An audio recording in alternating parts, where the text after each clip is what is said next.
оқып берем да. Оққаннан кейін біз оны сахналаймыз. Тыныш отырып тыңдаймыз.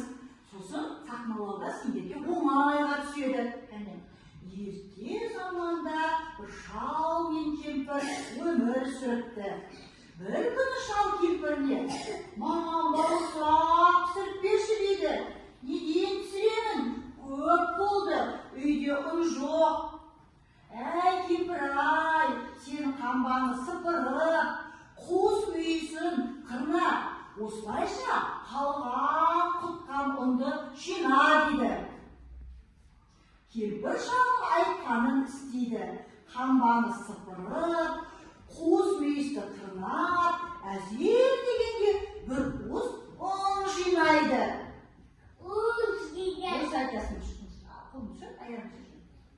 Оны қаймаққа илеп, бауырсақ жасайды. Пешін жағып, табасына майын құйып, бауырсақты пісіре қояды. Көп аз уақыт өткені белгісіз, үй ішін тәттілі нан иісі алып кетеді. Бауырсақ тегіс, домалақ, сырты қызарыңқырап, әдемі болып піседі. Бірден жегісі келеді. Бірақ бауырсақ өте ыстық еді.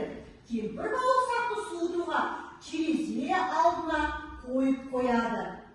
Бір өзі жатып шалыққан бауырсақ жерге түсіп, жерден шөптен жолға түсіп қарай домалай жөнеледі.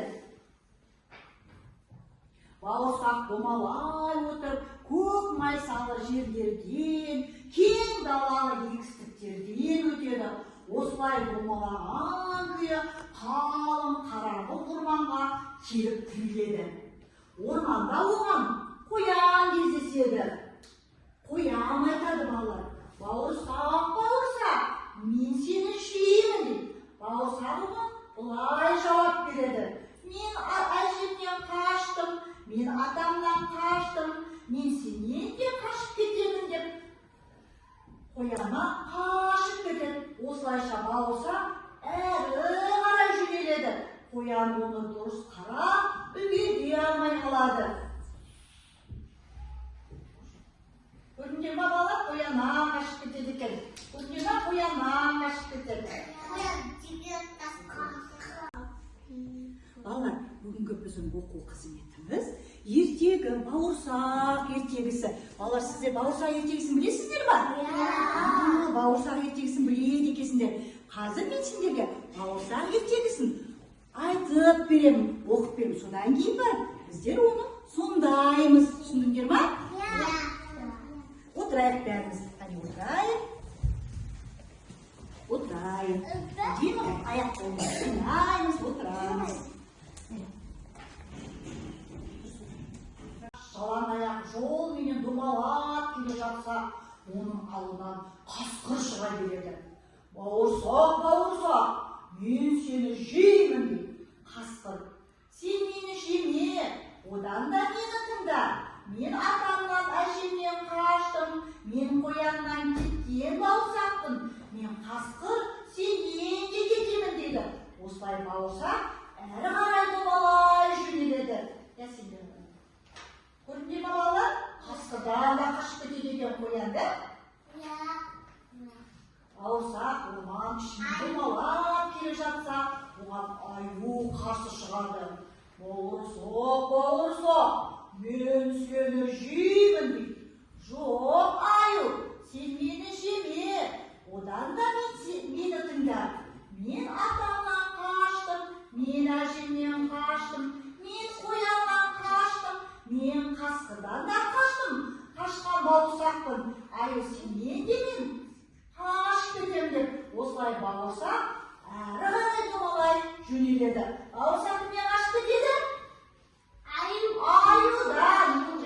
Аюдан.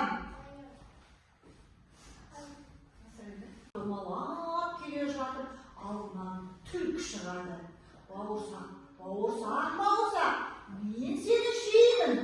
«Түлкі, сен менің не айтатынымды тыңда». Оған қу түлкі былай дейді: «Мен сенің айтқаныңды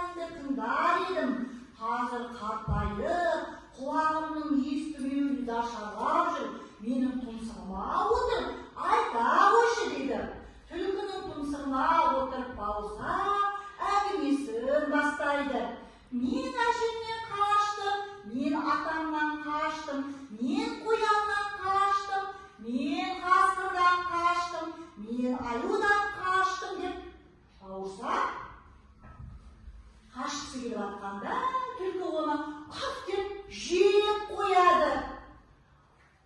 Осыны айтып үлгермей-ақ түлкі аузын ашып тістерін ақситып бауырсақты жеп қояды.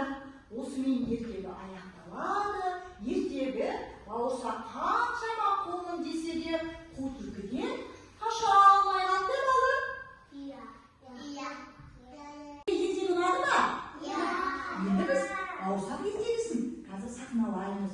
Мен сендерге бауырсақ ертегісінде қандай кейіпкерлер бар екенін түсіндіріп өтейін да. Мынау ата, мынау әже, ал мынау бауырсақ. Бауырсақтың алдынан кездесетін кейіпкер мынау қоян, қасқыр, аю және бауырсақты жеп қоятын қу түлкі. Түсіндің ме балалар? Бауырсақ. Мен сені жеймін деп. Бауырсақ не айтасың? Мен атамнан қаштым, мен әжемнен қаштым, мен қояннан қаштым, мен сенен де қашып кетемін, қасқыр дейсің ба? Сөйтіп, қасқырдан да бауырсақ қашып кетеді екен. Бауырсақ домалап келеді, домалап келеді. Алдынан кім кездеседі? Аю кездеседі. Аю кездеседі. Кәне аю бауырсаққа не қыл дейді? Бауырсақ. Айтшы өзің қатты айтшы. Мен сені жеймін дейді. Ал сен айтшы. Мен атамнан қаштым, мен әжемнен қаштым, мен қояннан қаштым, мен қасқырдан қаштым, мен сенен де қашып кетем. Аю дей ма? Аю? Бауырсақ аюдан да қашып кетеді екен да? Ой, бауырсақ домалап келатады. Алдынан түлкі шығады. Келе ғой, түлкі. Түлкі шығады. Ал түлкі шығады. Түлкі не айтасың? Бауырсақ. Қатты айтшы. Бауырсақ, мен сені жеймін деші. Қатты айт. Бауырсақ. Мен сені жеймін де.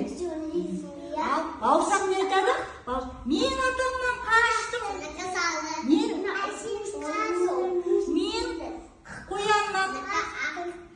Мен қасқырдан қаштым. Мен аюдан қаштым. Мен сенен де түлкі қашып кетемін дегенде түлкі не дейді? Бауырсақ, менің құлағым естімейді. Менің мұрнымның ұшына өтірші. Терезеден секіріп, атасы мен әжесінен қашып кетеді да, алдына қоян шығады. Бауырсақ. Айтшы. Жеймін дейді. Айтамын сен. Мен атамнан қаштым. Айтам, қатты айтам. Мен атамнан қаштым, мен әжемнен қаштым, мен сенен қоян қашып кетемін дейді.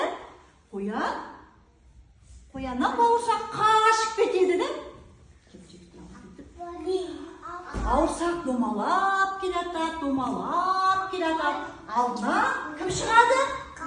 Қасқыр шығады келе ғой.